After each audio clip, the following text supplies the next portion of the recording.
하나님 말씀을 보겠습니다. 하나님 말씀은 마태복음 16장 31절에서 35절까지 말씀입니다. 그때에 예수께서 제자들에게 이르시되 오늘 밤에 너희가 다 나를 버리리라 기록된 바 내가 목자를 치리니 양의 떼가 흩어지리라 하였느니라.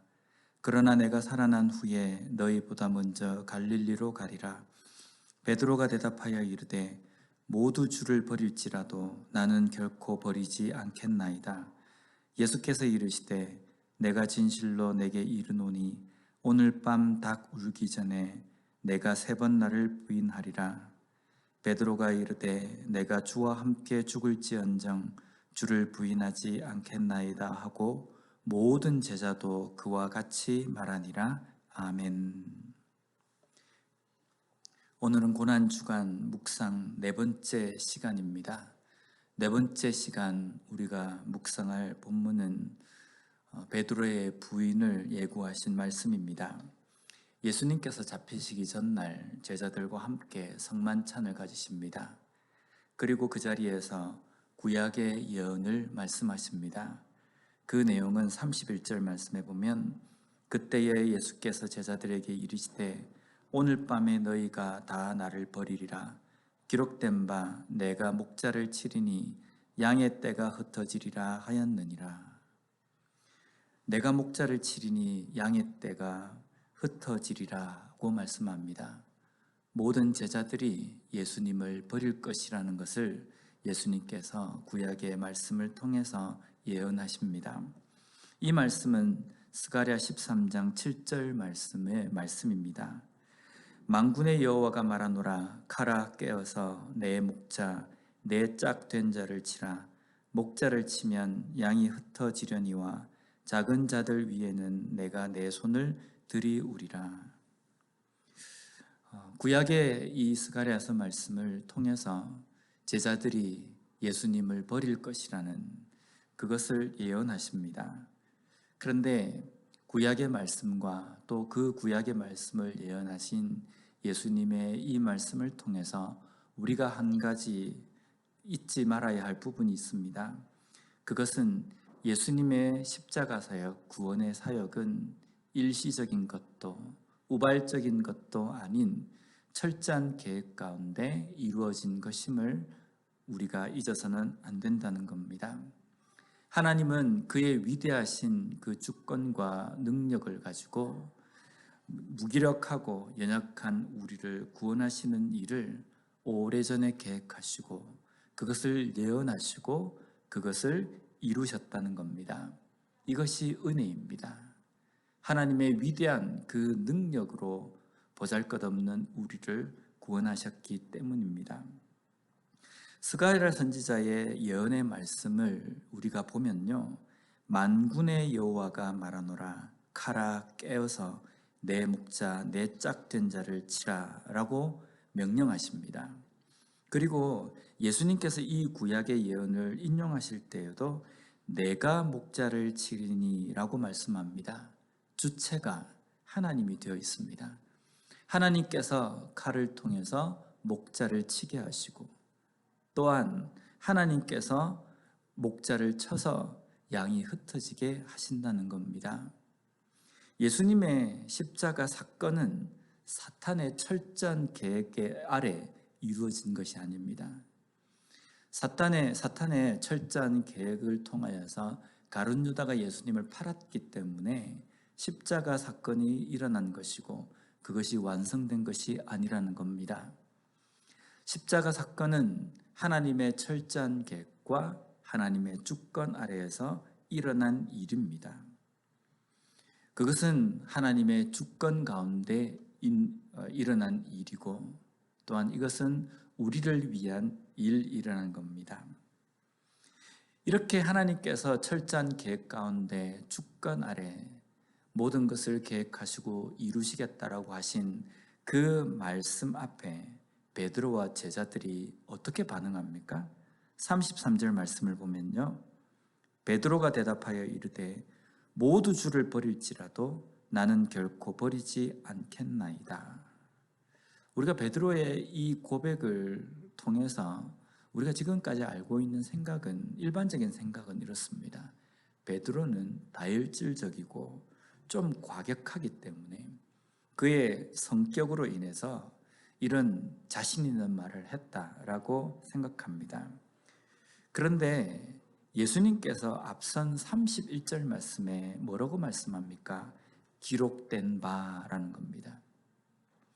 제자들이 흩어지고 양들이 흩어지는 이 사건은 기록된 말씀이라는 겁니다.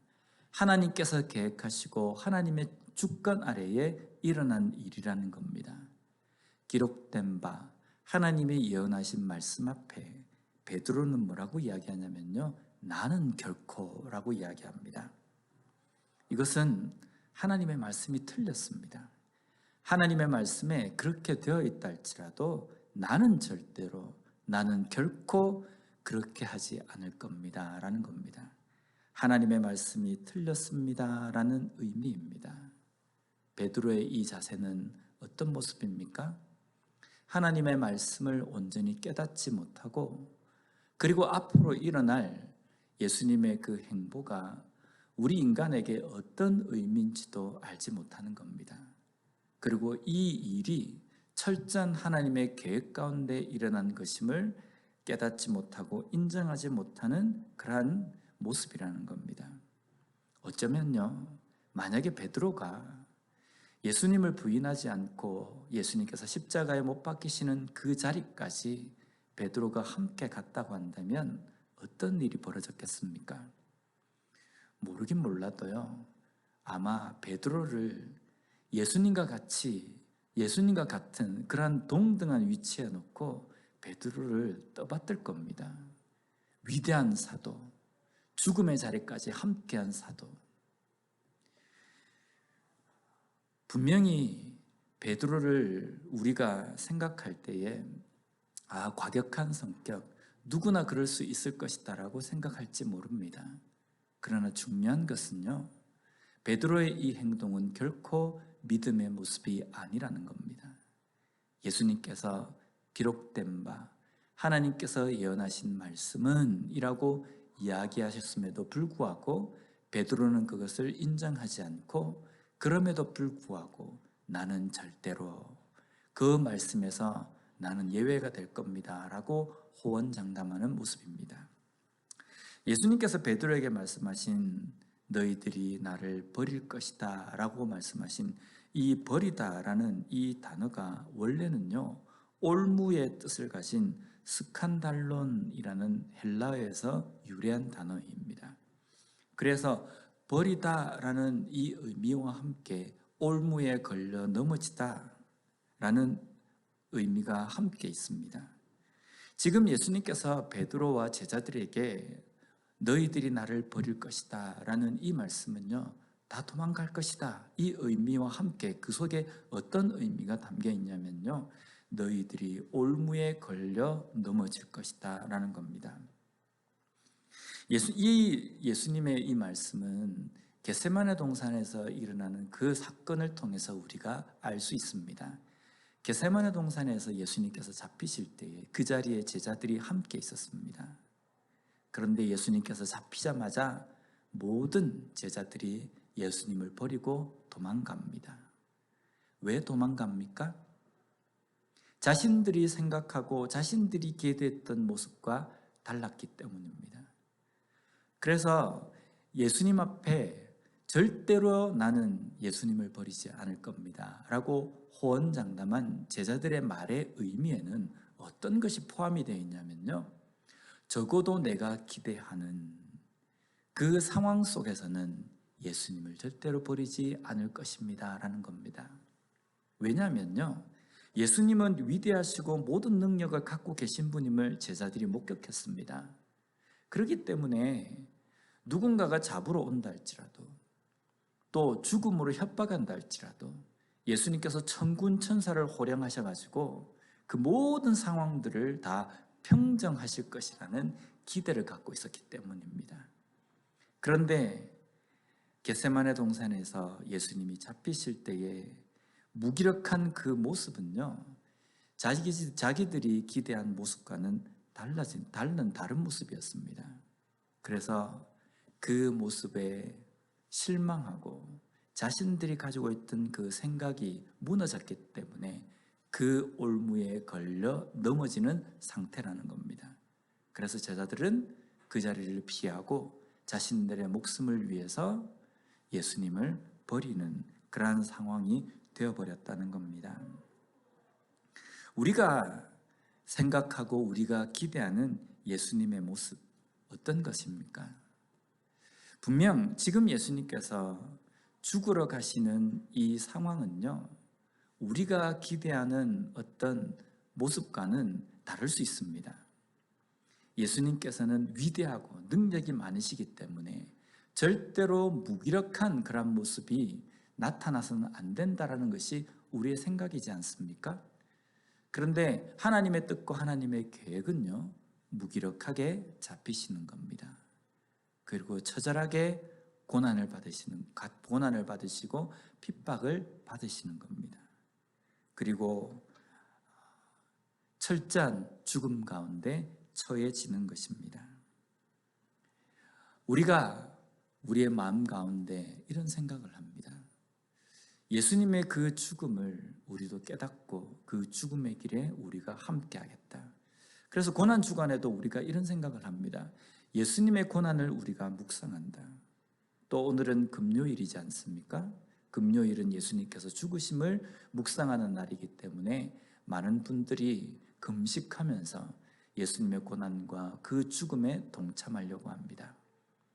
그런데 우리가 잘 알아야 될 것은요, 예수님의 고난과 지금 내가 묵상하고 있는 고난은 다르다는 겁니다. 설사 우리가 복음 때문에 죽는 자리에 가서 우리가 그 핍박과 고난을 통하여서 우리가 죽는 것과 예수님께서 십자가에 죽으시는 그 죽음은 완전히 다르다는 겁니다. 예수님께서 죽으시는 그 죽음은 우리에게 생명을 주시는 구원의 의미가 있습니다. 예수님의 고난도 마찬가지입니다. 그런데 우리가 고난을 겪고 우리가 복음 때문에 죽는 것은요, 구원의 의미가 아니라 당연한 것이라는 겁니다. 이 고난은 원래 우리가 당해야 되는 것이고요, 이 죽음은 원래 우리가 죽어야 될 죽음이라는 겁니다. 그래서 어쩌면 금요일 날 예수님의 이 죽으심 앞에 우리는 어떤 생각을 가져야 되냐면, 침울하고 암울한 모습이 아니라 어떻게 하면 내가 예수님의 그 죽음을 쫓아갈 것인가, 이것이 아니라 예수님의 그 죽음 때문에 우리에게 새로운 생명, 구원이 이르게 됨을 인하여서 기뻐하고 찬송하는 그러한 날이 되어야 합니다. 그리고 이 은혜를 온전히 찬송하고 이 은혜를 온전히 깨닫는 그런 시간이 되어야 된다는 겁니다. 오늘은 어쩌면 금요일, 예수님께서 죽으시는 이 날이 우리에게는 우리의 인생, 우리의 삶 전체에서는 정말 중요한 날입니다.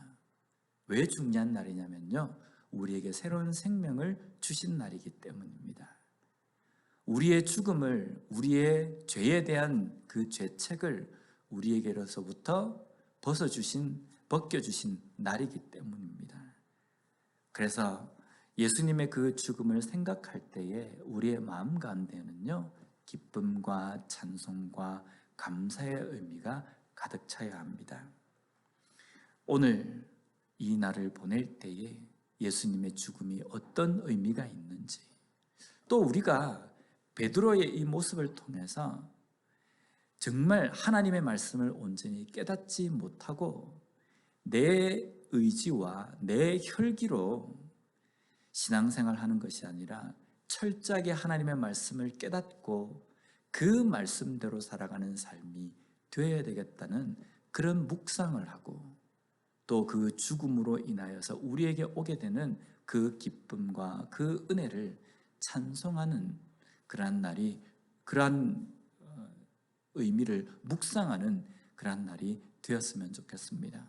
오늘 이 하루 금요일 예수님의 그 죽음을 묵상할 때 그러한 의미를 온전히 잘 깨닫고 이 시간을 의미 있게 보내는 우리 모두가 되었으면 좋겠습니다.